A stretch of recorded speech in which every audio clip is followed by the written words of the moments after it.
It was a crisp, cold morning in the neighborhood, the kind of morning that suggested a new season was just around the corner. The sun had barely risen, casting a soft, golden glow over the neat rows of houses. Each one was perfectly manicured, lawns trimmed with military precision, fences painted with care. The street was quiet, save for the occasional rustling of leaves stirred by a gentle breeze and the soft hum of a car driving by, its tires rolling over the asphalt like whispers in the stillness. It was one of those mornings when everything felt suspended, as if the world itself had paused, taking a deep breath before moving forward. This was the sort of neighborhood that prided itself on its sense of order, on its community spirit, and its pristine appearance. It was a place where families lived in neat homes, where children played in the yards without a care, and where neighbors smiled at each other from behind perfectly trimmed hedges. It was the ideal, the picture of suburban bliss. On the surface, everything appeared peaceful and harmonious, as if nothing could disturb the delicate balance. But beneath the tranquility, there were whispers, subtle but persistent. Underneath the perfect facades of manicured lawns and meticulously placed flower beds, a quiet tension simmered, just waiting for the right spark to set it all aflame. Inside our home, I could feel the stillness of the morning. The kitchen was filled with the aroma of fresh coffee, and the sound of sizzling eggs filled the air. It was a moment I had grown to cherish, these simple mornings spent with my daughter, Lily. She sat at the kitchen table, her eyes focused on the window, watching the world go by. Lily, at 16, was unlike other teenagers. Her world was different, shaped by the challenges of cerebral palsy that she had been born with. Her condition meant that simple activities like getting up from bed or walking to the kitchen were monumental tasks. But what she lacked in physical ability, she more than made up for with a fierce spirit and an unwavering determination. Her wheelchair, always by her side, was both a symbol of her struggle and her strength. She had learned to navigate the world in ways that most people never would have to. The routine of her days, though constrained by the limitations of her body, gave her a sense of stability. She was proud of her small victories, the moments when she managed to do something independently, even if it was just reaching for a glass of water or pushing herself down the hallway a few extra feet. There was a quiet joy in the rhythm of our daily life, a life built around the delicate balance of caring for Lily while also allowing her to hold on to as much normalcy as possible. But that morning, something felt different. It was as though the calm that usually surrounded us had been pierced, the air suddenly thick with something unspoken. Lily seemed to sense it, too, her eyes flickering between the outside world and me as she shifted slightly in her seat. I glanced at her, offering a smile, but I knew something was off. It was like the stillness was fragile, teetering on the edge of something unknown. I could feel it in my bones, a sense of foreboding that I couldn't quite shake off. The knock on the door broke the quiet like thunder splitting the sky. It was sharp, urgent, pulling me out of my thoughts. I hadn't expected any visitors, and the suddenness of the sound sent a flutter of unease through me. I wiped my hands on a towel and walked to the door, my heart rate quickening for reasons I couldn't quite explain. When I opened it, there stood Mrs. Thomas, the president of the HOA, her posture rigid and her expression as cold and calculating as ever. She was holding a clipboard, her eyes scanning the yard with an air of distaste, as if she were inspecting the scene of a crime. Mrs. Thomas had always been someone who followed the rules, but today, her manner seemed sharper, more critical than usual. She had a way of making you feel small, as though you were beneath her notice, unworthy of consideration. I had seen her before in the neighborhood meetings, her sharp voice cutting through the room as she rattled off the latest list of regulations that needed to be enforced. The lawn had to be perfect, the hedges trimmed to a certain height, the paint on the house just so. There was no room for deviation in Mrs. Thomas's perfect world. "We've had complaints," she said, her tone condescending, as if she were speaking to a child. "The lawn is not up to code, and your daughter's wheelchair access ramp is an eyesore." I blinked, taken aback by the words. Complaints? My mind raced as I tried to process what she was saying. I had always been meticulous about keeping up with the HOA's rules, had always ensured that everything in front of our house met their standards. And yet, here she was, standing on my doorstep, criticizing the one thing that was an essential part of our home, Lily's ramp. I looked over at Lily, who had heard the exchange from her seat by the window. Her face, usually so full of life, had grown pale, her eyes wide with confusion and worry. Your daughter's wheelchair access ramp is inconvenient, Mrs. Thomas continued, her words dripping with disdain. It's not in keeping with the neighborhood's aesthetic, and frankly, it looks out of place. I felt a wave of anger rise in me, but I bit my tongue. It wasn't worth getting into a fight right now. We need it, I said, quietly, my voice betraying the frustration I was feeling. Lily can't get around without it. Well, that's not my problem. Mrs. Thomas snapped, her eyes narrowing. I suggest you fix it. The words hung in the air like a heavy weight, pressing down on my chest. I had always known that Mrs. Thomas was rigid in her beliefs, but I never imagined that she would take issue with something so essential to our lives. Lily's disability was a part of her, a part of us, and to hear it treated so dismissively was unbearable. Before I could respond, Mrs. Thomas turned on her heel, walking away with a final dismissive glance over her shoulder. Fix it, she called out, her voice cold and final. I stood there, the door still half open, the weight of her words hanging in the air. I closed the door slowly, feeling a deep knot of anger and helplessness tighten in my chest. How could anyone be so heartless? How could someone look at a child, at my daughter, and dismiss her so easily? It wasn't just the ramp, it was the way she made Lily's entire existence feel like an inconvenience. Lily's voice broke through my thoughts. Mom, what's wrong? She asked softly, her eyes filled with concern. I tried to smile, to reassure her, but the words caught in my throat. The calm of the morning had shattered, and the storm I had sensed brewing in the distance was now drawing near. The following days after Mrs. Thomas's visit felt heavy, like the calm before a storm that everyone could sense, but no one could predict. I found myself constantly looking over my shoulder, bracing for the next confrontation, the next time someone would make us feel out of place in our own neighborhood. The once familiar, comforting streets now seemed oppressive, like they were closing in around us. I tried to push the feeling away, to focus on Lily and our routines, but the tension in the air was palpable. It hung over everything, an unspoken weight that neither of us could ignore. Lily, for her part, tried to maintain her usual optimism. She would smile as she rolled down the hallway, her wheelchair gliding silently over the floor, her determination never wavering despite the challenges she faced. But I could see it in her eyes she was worried too. She could feel the shift in the neighborhood, the whispers that followed us when we went out for walks, the sideways glances that seemed to come from every direction. It hurt me to see her like this, to see how something so simple as a wheelchair ramp could make her feel like she didn't belong. How could anyone make her feel like she was anything less than perfect the way she was? The evening before the incident, Lily and I had talked about our plans for the next day. It was a Saturday, and the weather was expected to be beautiful, cool, but sunny, perfect for a stroll around the block. We often went on these walks to get some fresh air to escape the confines of the house and to just be out in the world, even if it was for a short while. Lily loved the freedom that came with the wind in her hair, the chance to see the neighbors and their kids playing outside, the birds soaring overhead.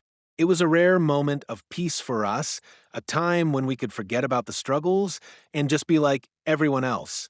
But as we prepared for our walk the next morning, I couldn't shake the feeling that something wasn't right. The air was thick with an unfamiliar tension. I pushed it aside, trying to focus on Lily's bright smile as she finished her breakfast. She had a way of making even the darkest moments seem bearable, and I wasn't about to let anything ruin her mood. But when we finally stepped outside, I felt a sudden unease settle in my stomach. The street was quiet, as it often was on Saturday mornings, but the stillness felt wrong today. I pushed Lily's wheelchair down the front steps, my eyes scanning the block. Everything appeared normal at first glance, but as we moved further along the sidewalk, I noticed Mrs. Thomas standing near her front yard, her arms crossed, watching us. I tried to ignore her, but it was impossible. There she was, standing in the same spot, staring at us with a look of silent judgment on her face. "Let's just keep walking," I murmured to Lily, hoping to avoid another confrontation. But it was too late. Mrs. Thomas called out to us, her voice cutting through the air like a sharp knife. "You're blocking the sidewalk again," she said, her tone firm and condescending. "You need to move that wheelchair off the path." I stopped in my tracks, feeling the blood drain from my face. For a moment, I couldn't believe what I was hearing. This wasn't the first time she had made a remark about her wheelchair, but this felt different, more hostile, more insistent. "We're not blocking anyone," I said, trying to keep my voice calm.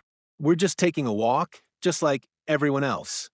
Mrs. Thomas's lips curled into a tight, disapproving smile, her gaze flicking over Lily's wheelchair as if it were some kind of inconvenience, something that didn't belong on her sidewalk. "It's a hazard," she snapped. "You need to move it or I'll call the city." My heart raced, anger surging through my veins. How could she be so cruel, so dismissive of something as basic as my daughter's right to exist in this space? This was our home, our neighborhood, and yet it felt like we were intruders, like we didn't belong. I clenched my fists, fighting to keep my emotions in check. I wanted to yell, to demand an explanation, but I knew that would only make things worse. "We're not causing any trouble," I said, my voice barely above a whisper. "Don't make me call someone," she warned, her eyes narrowing, the tone in her voice turning colder, sharper. Lily's hand gripped the armrest of her chair, her small body tense. I could see the confusion and fear in her eyes. She was only 16, but already she had learned to read the room, to understand when things weren't right. Her gaze shifted from Mrs. Thomas to me, her voice small but full of worry. "Mom, what's going on?" I knelt down beside her, my heart breaking at the vulnerability in her eyes. "It's nothing, sweetheart. Let's just keep going," I said, trying to keep my voice steady, even though I was seething inside. I took a deep breath and began pushing Lily's wheelchair again, determined to show Mrs. Thomas that we wouldn't be intimidated. But Mrs. Thomas wasn't done. Her words followed us down the street, each one sharp and biting. "You're making everyone uncomfortable. You think your problems give you special treatment? Get out of my way." I could feel the heat of her words sinking deep into my skin, the shame and anger mixing into a boiling rage. But I couldn't show it. Not here, not in front of Lily. I just had to get us home, back to our sanctuary, where we could be safe from her cruelty. As we rounded the corner, I glanced back at Mrs. Thomas, who stood in her yard, watching us, her expression triumphant. I knew this wasn't over. This was only the beginning of something far worse. When we finally reached the front door, I felt like I could collapse. The weight of what had just happened pressed heavily on me. I didn't know how to explain it to Lily, didn't know how to make sense of the cruelty that had just unfolded in front of us. All I could do was wheel her inside, lock the door behind us, and try to push the anger out of my mind. But I knew deep down that the confrontation with Mrs. Thomas wasn't just about a wheelchair or a ramp. It was about power, control, and the way some people couldn't stand to see others, especially those who were different, occupy space they believed was theirs. And in that moment, I understood that the storm that had been quietly gathering was no longer a threat. It had already arrived. The following week was when everything escalated beyond our control. It was a bright Wednesday afternoon, the kind of day that should have felt like any other, a day for walking around the block, breathing in the fresh air, and soaking in the simple moments. I had promised Lily we would go outside, that we would enjoy the day together no matter what.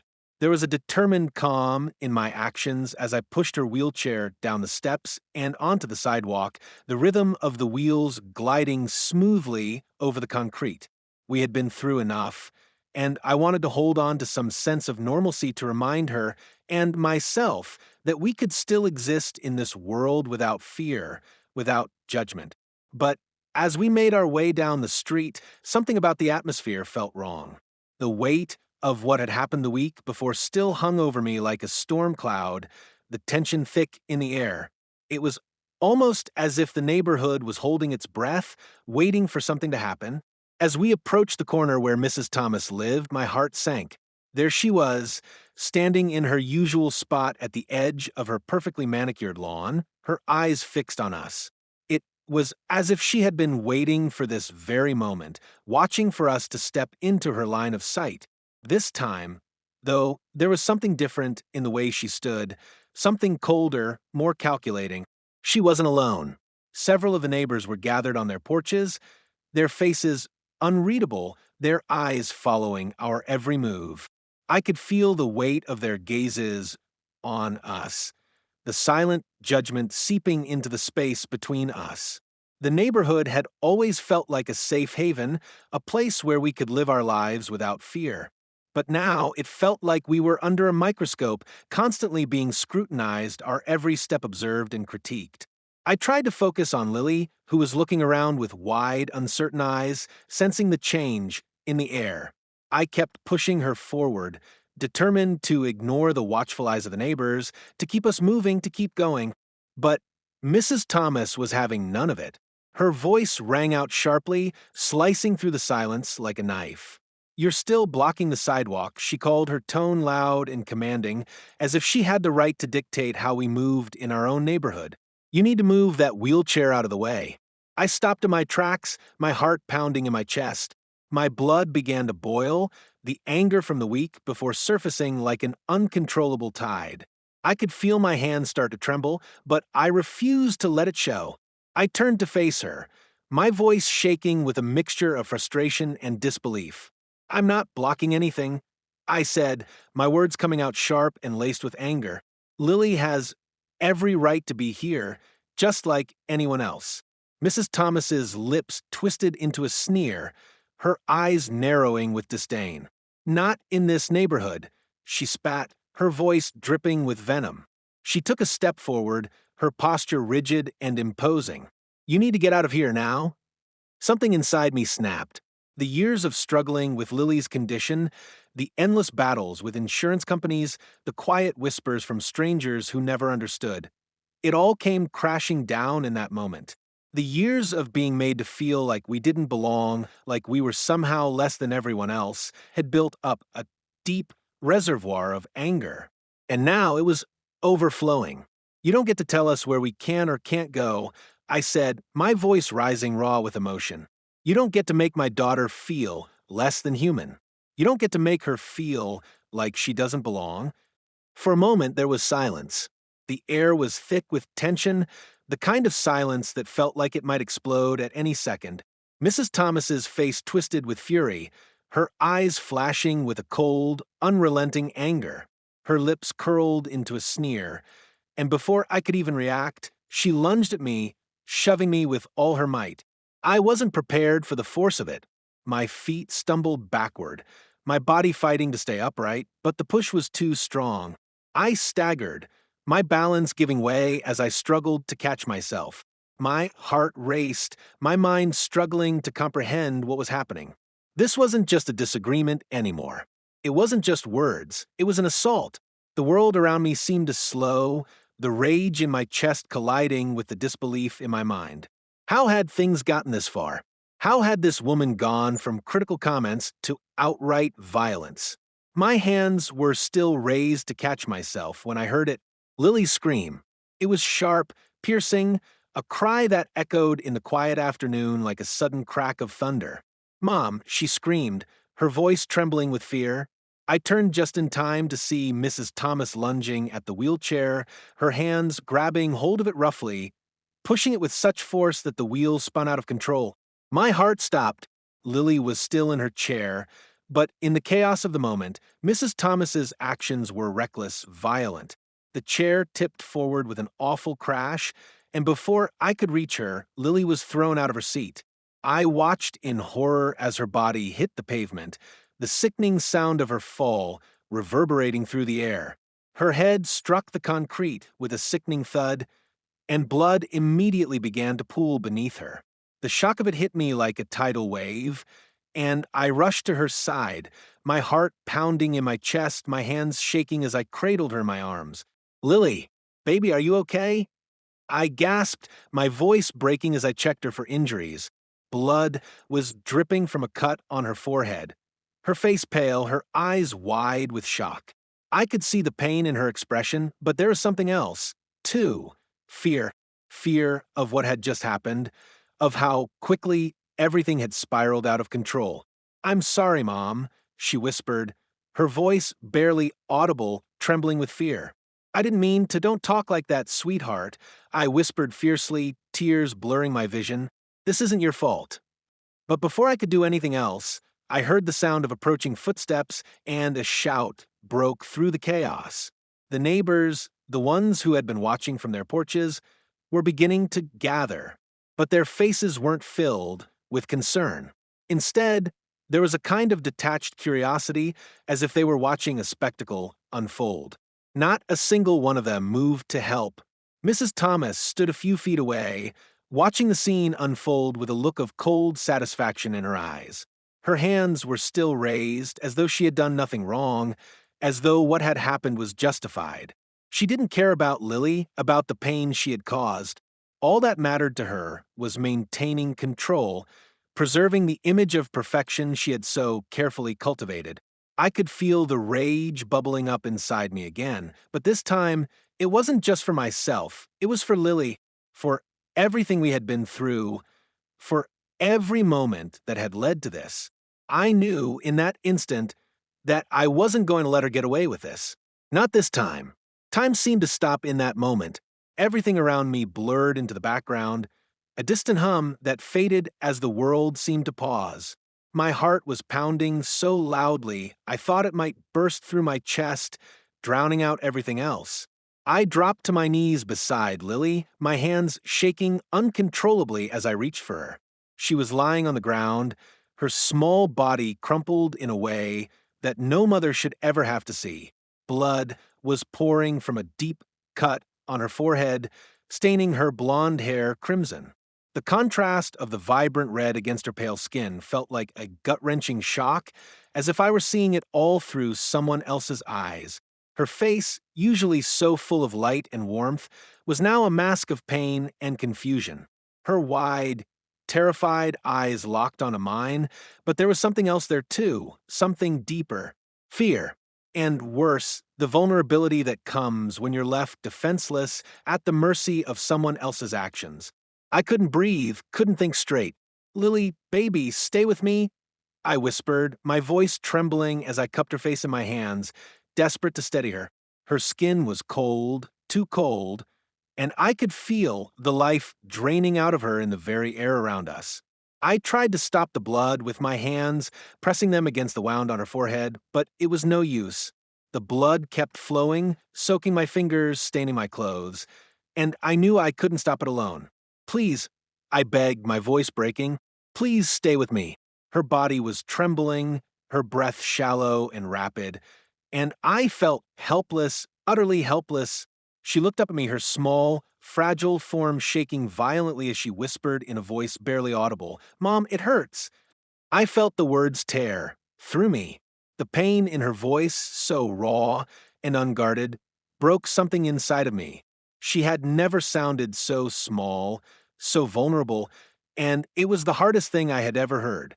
The world around us continued to unravel in chaos, but it felt like it was happening far away, like we were trapped in a bubble, separated from everyone else by a sea of horror and fear. The neighbors had begun to shout, some of them running toward us, their faces twisted with shock. Their voices were muffled, distorted, as if they were shouting from a great distance. Some were rushing to help, their hands outstretched, but there were others, too many others, who simply stood frozen, watching, their eyes wide with disbelief. The fear in their eyes mirrored my own, as if they couldn't quite process what had just happened. Their hesitation, their inability to act, made the scene even more surreal. The silence, broken only by Lily's strained, shallow breathing and the muffled noise of the distant crowd, was deafening.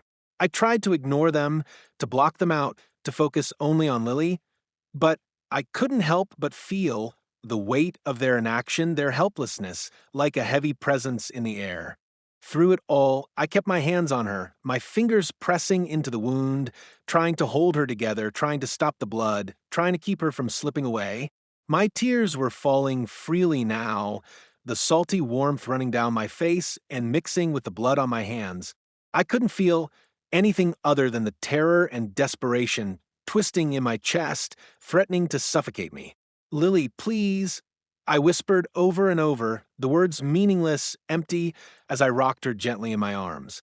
"Stay with me. Please, baby, stay with me." I wanted to scream, to shout at the world for allowing this to happen. How had it come to this? How had the cruelty of one person escalated into such violence? How had this moment of horror, become our reality? I looked around frantically for help, my eyes darting to the neighbors who had gathered in the street, but no one moved. They were still frozen, some of them with their phones out, recording as if this was some kind of sick spectacle. Not a single one of them was helping. Not a single one of them was rushing to call for an ambulance or to do anything that might ease the pain of my little girl. And then I noticed something else. Mrs. Thomas, the woman responsible for this nightmare, was gone. She wasn't standing at the edge of the lawn anymore, her face twisted with rage, as it had been just moments ago.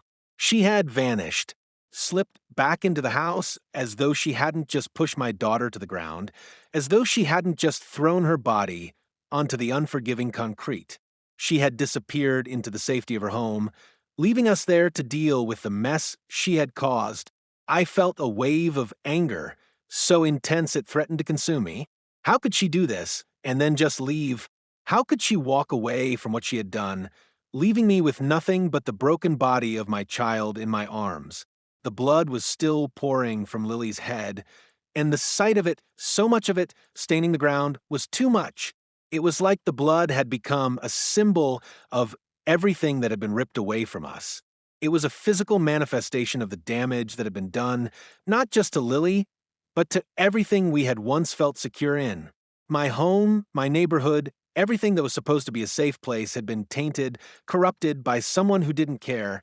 And worse, I knew I couldn't stop it. The blood, the pain, the fear, it was too much for me to handle alone. I could feel my strength slipping away, like I was sinking into a dark hole. But Lily, my brave, strong Lily, was still holding on, her grip on my hand faint but steady. She was clinging to me, her fingers cold and trembling, but still there, still trying to fight. "Mom, I'm scared," she whispered, her voice so fragile it shattered me. "I don't want to die." The words cut, deep, deeper than any physical pain I had ever known. My heart cracked in that moment, a fragile thing held together only by the sheer force of my love for her. "You're not going to die," I said, though even I didn't believe it. "You're strong, Lily. You're so strong. You're going to be okay." But even as the words left my lips, I knew I was lying. There was too much blood, too much fear in the air. The world seemed to close in around us, and I couldn't help but feel like I was losing her. It was in that moment, with her blood staining my hands, that I realized nothing would ever be the same again. The quiet, suburban world we had once known was gone, shattered by a single act of cruelty, and nothing could fix it. Not now. Not ever. The sound of sirens broke through the suffocating silence, their wail growing louder with each passing second. It was as if the world was coming back into focus, the overwhelming chaos of the moment finally being pierced by the presence of help. The sharp, urgent sound of the approaching police cars was both a relief and a source of dread. I could hear the officers' voices growing clearer as they arrived, barking commands, shouting at bystanders to step back, to clear the area. Their movements were quick, deliberate, as they surveyed the scene, their eyes scanning every face, every detail. The neighborhood was now buzzing with activity, the once quiet street transformed into a chaotic scene of flashing lights, shouting, and confusion. But through all the noise, all I could focus on was Lily. She was still in my arms, her body limp, her breath shallow, her face pale with pain. I pressed my hand against her wound, trying in vain to stop the bleeding, but the blood wouldn't stop. It kept pouring out, staining her clothes, my hands, the concrete, my vision blurred with tears, and I fought to hold it together to keep from breaking down completely in front of everyone. The officers were quickly surrounding us, their movements purposeful as they worked to secure the scene, to get statements from the neighbors, to make sense of the madness that had unfolded in the past few minutes. But I didn't need their questions. I didn't need to hear their voices or see their faces. I knew what had happened. I knew who was responsible. Mrs. Thomas, the woman who had pushed Lily to the ground with no remorse, the one who had caused this devastation. I searched the crowd of onlookers frantically, my eyes darting from face to face, but Mrs. Thomas was nowhere to be found. I felt a wave of frustration flood through me. She had disappeared, vanished into thin air, leaving Lily and me to deal with the aftermath. She didn't even have the decency to stay and face the consequences of her actions. I could feel the anger building inside me, the rage that had been simmering beneath the surface for days, now threatening to boil over. How could she do this? How could she hurt my daughter, push her to the ground, and then simply walk away? One of the officers, a tall man with a stern expression, approached me cautiously. His eyes softened for a moment as he saw the state Lily was in, but the professionalism in his demeanor never wavered. "Ma'am," he said gently but firmly, "we need to get her medical attention right away. We need to move her to an ambulance." I nodded, my voice thick with emotion as I whispered, "Please, just help her. Please." The officer signaled to the paramedics who had arrived moments earlier, and they quickly moved into action, carefully transferring Lily onto a stretcher, making sure to handle her with the utmost care. My hand still trembled as I reached out to her, my fingers brushing against her small hand as they wheeled her away. I couldn't leave her. Not now. Not when she needed me the most. The officers had started to separate the onlookers, pulling them away from the scene. They were asking questions, trying to get as many statements as possible. Some of the neighbors seemed shaken, confused. Others appeared uncomfortable, as though they didn't want to get involved. There were a few who seemed genuinely concerned, but it was hard to tell who was actually going to help and who was just standing there trying to distance themselves from the situation. I couldn't focus on them. My eyes never left Lily, watching as the paramedics rushed to work, trying to stabilize her, trying to stop the bleeding. I could hear snippets of the conversation around me, the murmurs of the crowd, and the officers questioning. Who saw what happened? One of them asked, his voice loud and authoritative, "Can anyone give a description of the suspect?" I wanted to scream. I wanted to shout that I knew exactly who had done this, that I knew who had caused all of this pain, this destruction. But the words stuck in my throat. Mrs. Thomas was the one who had attacked us. Mrs. Thomas had shoved Lily to the ground without any warning, without a single thought for the harm she was causing. The woman had done this, and now she was nowhere to be found. The realization hit me like a punch to the gut. She was going to get away with it. She was going to walk free while my daughter lay in a hospital bed, her body broken and bruised, her innocence shattered. My hands still gripped the side of the stretcher, and I couldn't bring myself to let go, to pull away. I wanted to stay with her, to make sure she was going to be okay, to be the one to hold her hand and tell her everything was going to be fine, even though I wasn't sure I believed it myself.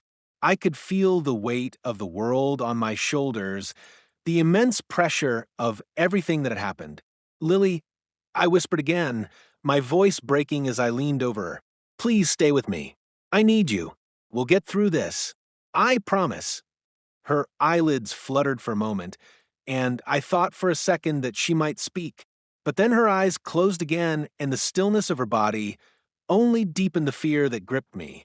The sirens, the officers, the crowd, it all felt like a distant memory as I clung to her, willing her to fight, willing her to hold on. The officers were still gathering information, still asking the neighbors questions. But I wasn't listening anymore. The only thing that mattered now was Lily. I could feel the adrenaline still coursing through me, my body moving on instinct, doing everything it could to protect her, to get her the help she needed. I couldn't think of anything else. I had always known that the world could be cruel, but I had never understood how deep that cruelty could go until today.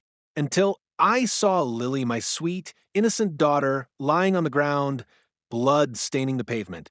And now, as the police worked to piece together the story, I knew the truth. This wasn't just about a ramp or a neighborhood dispute.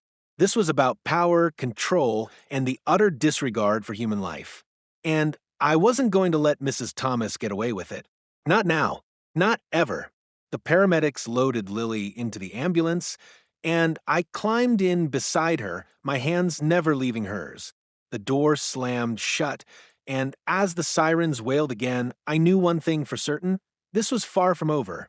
The days that followed were a blur, an overwhelming mixture of fear, confusion, and heartache that I couldn't seem to shake off.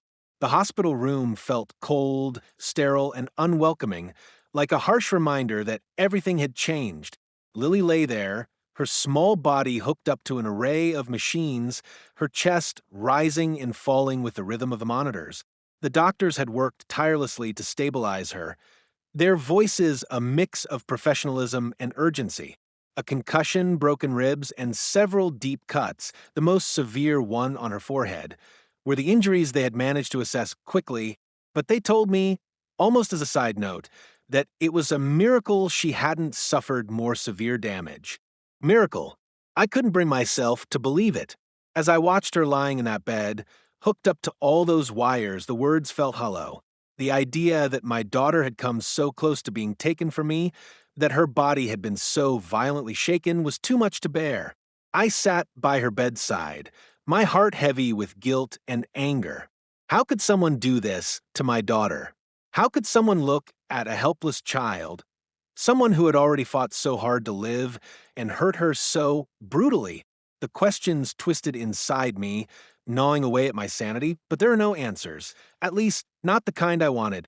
The anger was constant, like a fire burning in my chest, and the guilt was a companion that wouldn't leave me alone. Did I fail her somehow? Had I not protected her enough? Had I let her down in some way?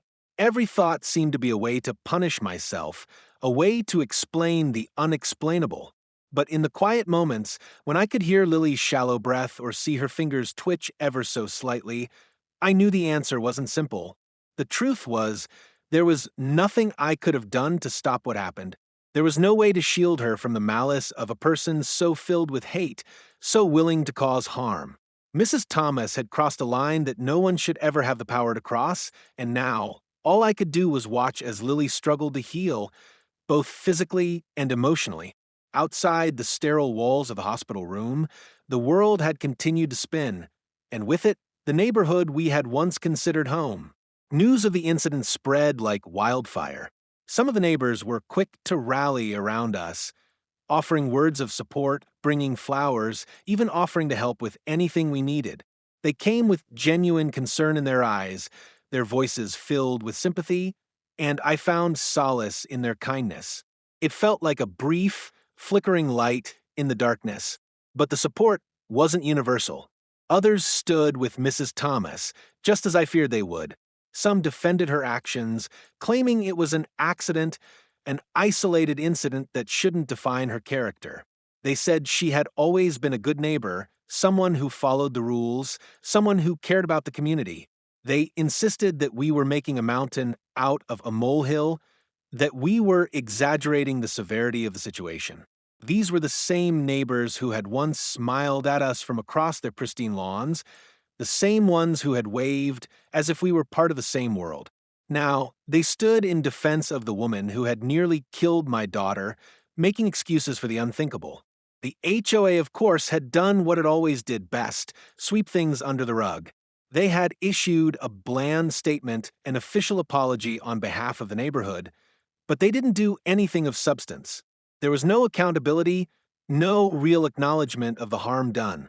Mrs. Thomas continued to live in her house, a silent figure standing behind the blinds, and life in the community moved forward as if nothing had changed.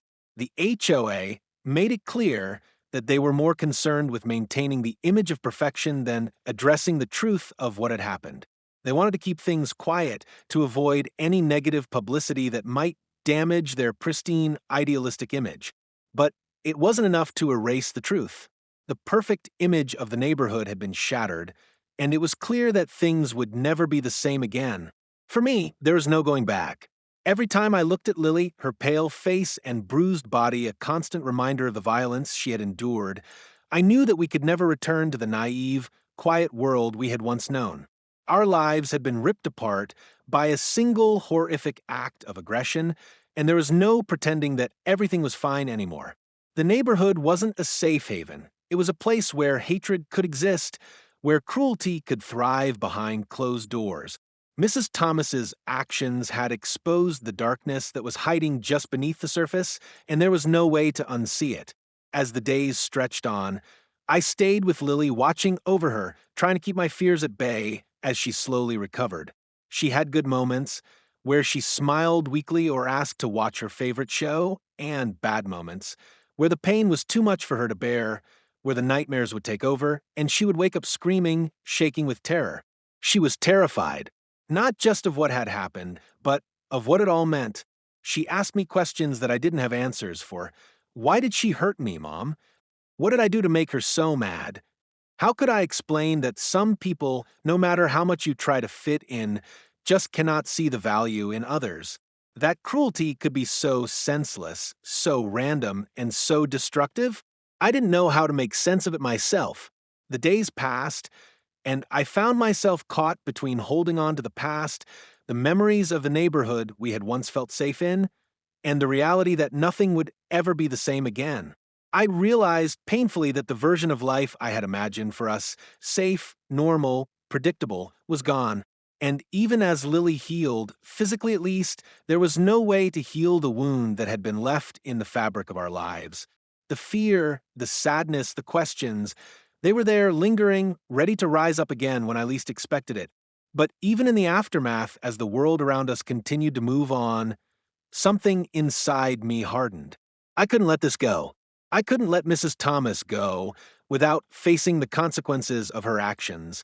The neighborhood might have swept the incident under the rug, but I wasn't going to let the memory of what had happened fade into the shadows. Not when Lily needed justice. Not when she needed to know that what happened to her mattered, that the world could be better than the cruelty we had faced. The battle was far from over. And this time I would fight back. For Lily. For us. For every single person who had ever been made to feel small, invisible, or insignificant. The fight for justice had just begun. The days turned into weeks, but the weight of what had happened refused to lighten. Each morning, when I looked at Lily, I saw more than just the physical wounds that the doctors had treated. I saw the scars that would remain hidden, the ones that no amount of bandages or stitches could fix. The trauma was deep, something that couldn't be healed by time or medicine. She was still my strong, beautiful daughter, but now she carried the shadow of what had happened everywhere she went, and so did I. I could feel it in every moment we spent together. Her silences had grown longer. The way she would flinch if someone raised their voice, or the distant, haunted look in her eyes when she thought no one was looking. She was struggling in ways that I couldn't fully understand, but I could see it, feel it, in everything she did. The nightmares she had, those vivid, terror-filled dreams where she would wake up shaking, unable to escape the nightmare of Mrs. Thomas's attack. They were becoming more frequent. At first, I thought I could protect her from the worst of it. I thought I could shield her from the reality that had shattered our lives. But the truth was undeniable. She needed more than my comfort, more than my presence in those quiet moments.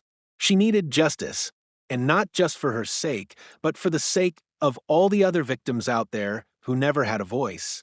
It started with the decision to take action. I couldn't stand by and let Mrs. Thomas get away with it. She needed to be held accountable, not just for Lily's sake, but for the sake of every other child who might face the same kind of cruelty. I filed a police report, the anger still simmering under the surface, and I made the decision to press charges. The road to justice, I knew, would be long and fraught with obstacles, but I wasn't going to let that stop me. I couldn't. Not after everything Lily had gone through. The legal process was slower than I had anticipated, much slower than it should have been. Weeks passed as the wheels of the justice system turned slowly, methodically. We had to give statements, provide evidence, gather witnesses, anything we could do to build a case. But it was more than just about the law. It was about the principle. It was about showing the world that actions like this wouldn't be swept under the rug, that people like Mrs. Thomas couldn't just walk away from harm they caused. During those weeks, I became obsessed with the case. It was all I could think about. Every time Lily woke from a nightmare or flinched when someone raised their voice, I would feel that fire rise in my chest again. The fire that pushed me to keep going, to keep fighting. The fire that refused to let her get away with it. But the fight wasn't easy. Mrs. Thomas had lawyers on her side, powerful ones who worked tirelessly to poke holes in our case, to discredit us, to make it seem like we were the ones at fault. They twisted words, turned the narrative into something unrecognizable. They accused Lily of exaggerating the events, of being overdramatic.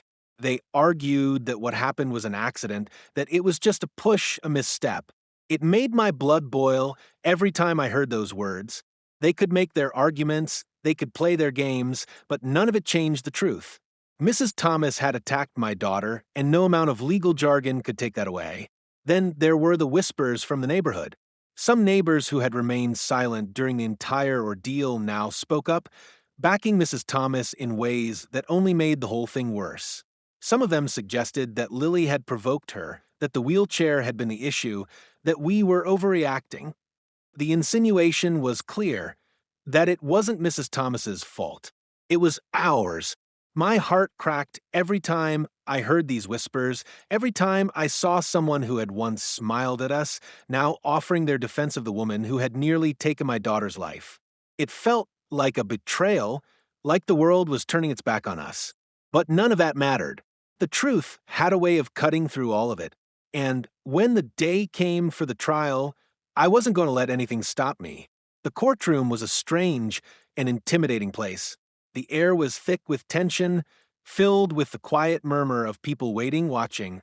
Lily wasn't with me that day. I didn't want her to have to relive it, to face the woman who had hurt her. But I could feel her with me in every step I took, in every word I said.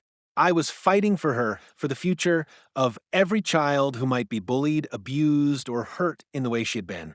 When it was time for me to speak, I stood tall, my voice steady as I addressed the court.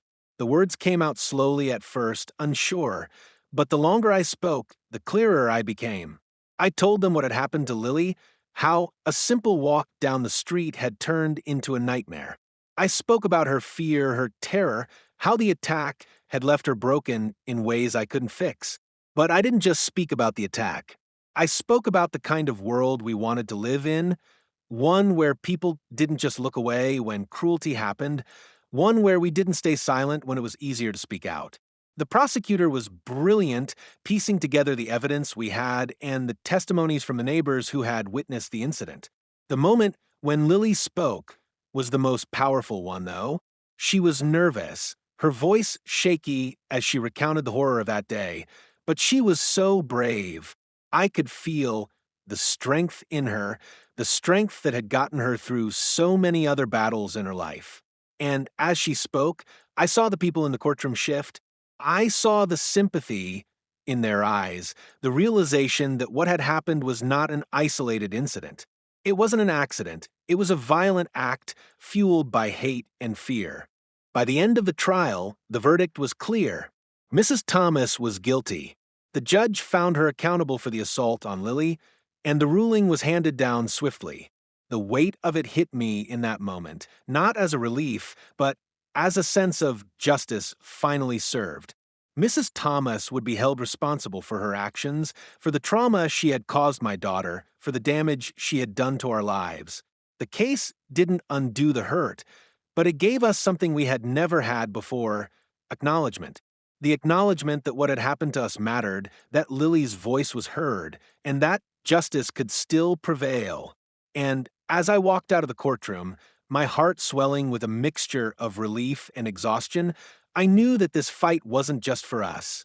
It was for every person who had ever been wronged, for every person who had been made to feel small, powerless, or invisible.